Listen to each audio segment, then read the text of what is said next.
Corona virus हवा से संक्रमण कैसे फैलता है, इसका क्या मतलब है और ये जानना क्यों जरूरी है। हाल तक विश्व स्वास्थ्य संगठन का ये कहना रहा था कि कोरोना वायरस का संक्रमण किसी सतह के संपर्क में आने से ही होता है। वैज्ञानिक सबूत भी इसकी तस्दीक कर रहे थे। यही वजह थी कि विश्व स्वास्थ्य संगठन के अधिकारियों ने लेकिन अब वे ये कह रहे हैं कि खास परिस्थितियों में हवा से संक्रमण की संभावना को भी खारिज नहीं किया जा सकता है। इसका मतलब ये हुआ कि जब लोग एक दूसरे से बात कर रहे होते हैं या फिर सांस छोड़ रहे होते हैं तो सूक्ष्म कणों के जरिए भी कोरोना वायरस का संक्रमण हो सकता है। हवा से संक्रमण तब होता है जब हम सांस के जरिए बैक्टीरिया या फिर वायरस लेते हैं। ये बैक्टीरिया या वायरस हवा में तैर रहे सूक्ष्म कणों के जरिए हम तक पहुंचते हैं। ये सूक्ष्म कण घंटों तक हवा में रह सकते हैं। कफ की छोटी छोटी बूंदें बड़े इलाके तक फैल सकती हैं। टीबी, फ्लू और निमोनिया हवा के जरिए फैलने वाली बीमारियों के उदाहरण हैं। विश्व स्वास्थ्य संगठन ने ये माना है कि इस बात के साक्ष्य मिले हैं कि बंद और भीड़ भाड़ वाली जगहों पर कोरोना वायरस का संक्रमण हवा के जरिए हो सकता है। रिसर्च में ये बात सामने आई है कि कृत्रिम रूप से जब हवा में कोरोना वायरस का छिड़काव किया गया तो ये पाया गया कि कोरोना वायरस 3 घंटे तक जीवित रह सकता है।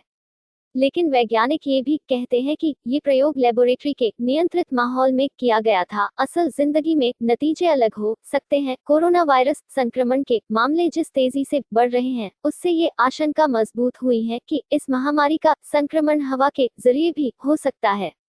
अमेरिका के वॉशिंगटन शहर के माउंट वर्नन में एक आदमी ने कम से कम 45 लोगों को संक्रमित करने का संदेह है। ये लोग एक गायक मंडली के सदस्य थे। संक्रमित होने वाले लोगों में से कुछ ने सोशल डिस्टेंसिंग के कोई नियम नहीं तोड़े थे। जनवरी के आखिर में चीन के ग्वांगझू में भी ऐसा ही एक मामला रिपोर्ट हुआ था। इस आदमी ने कम से कम 9 लोगों को कोरोना संक्रमित करने का संदेह था। सभी लोगों ने एक ही रेस्टोरेंट में खाया था। वैज्ञानिकों का कहना है कि रेस्टोरेंट में एक संक्रमित ग्राहक उस व्यक्ति से 6 मीटर की दूरी पर बैठा हुआ था।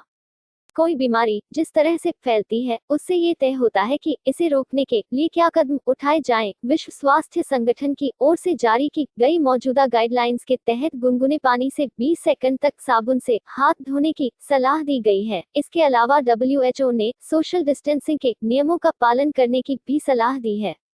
लेकिन कुछ वैज्ञानिकों का अब ये कहना है कि इन एहतियाती उपायों की अपनी अहमियत है, लेकिन हवा से संक्रमण के फैलने की सूरत में ये नाकाफी होंगे। अभी तक WHO ने अपनी मौजूदा गाइडलाइंस में कोई नई बात नहीं जोड़ी है, लेकिन वे नए साक्ष्यों का मूल्यांकन कर रहे हैं। अगर इसकी पुष्टि होती है तो आधिकारिक सलाह में मास्क के बड़े पैमाने पर इस्तेमाल की बात को जोड़ा जा सकता है।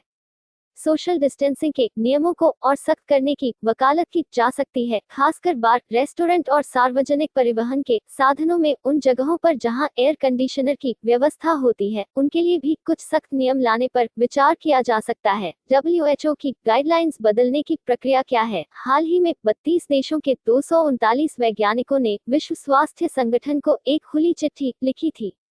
उन्होंने हवा के जरिए कोरोना संक्रमण फैलने की संभावना के मद्देनजर रखते हुए विश्व स्वास्थ्य संगठन से अपनी गाइडलाइंस को अपडेट करने की अपील की थी। इस चिट्ठी पर दस्तखत करने वाले यूनिवर्सिटी ऑफ कोलोराडो के केमिस्ट जोसे जिमेनेज कहते हैं, हम चाहते हैं कि इससे जुड़े साक्ष्यों को वह स्वीकार करें। जिमेनेज आगे कहते हैं, ये निश्चित रूप से विश्व स्वास्थ्य संगठन पर कोई हमला नहीं है। ये एक वैज्ञानिक बहस है, लेकिन हमें लगा कि हमें जनता के बीच जाने की जरूरत है, क्योंकि वह लंबी बातचीत के बाद भी सबूतों को देखने सुनने से इनकार कर रहे थे। विश्व स्वास्थ्य संगठन के इन्फेक्शन प्रिवेंशन एंड कंट्रोल विभाग के टेक्निकल लीड बेनेडिक्टा एलेग्रेंजी ने इस चिट्ठी के जवाब में कहा कि भीड़ भाड़ वाली बंद जगहों और खराब रोशनी हवा के इंतजाम वाली जगहों पर हवा के जरिए कोरोना वायरस के संक्रमण से इनकार नहीं किया जा सकता है। हालांकि विश्व स्वास्थ्य संगठन ने ये भी कहा है कि वो कोई फैसला लेने से पहले और सबूतों की जांच करेगा।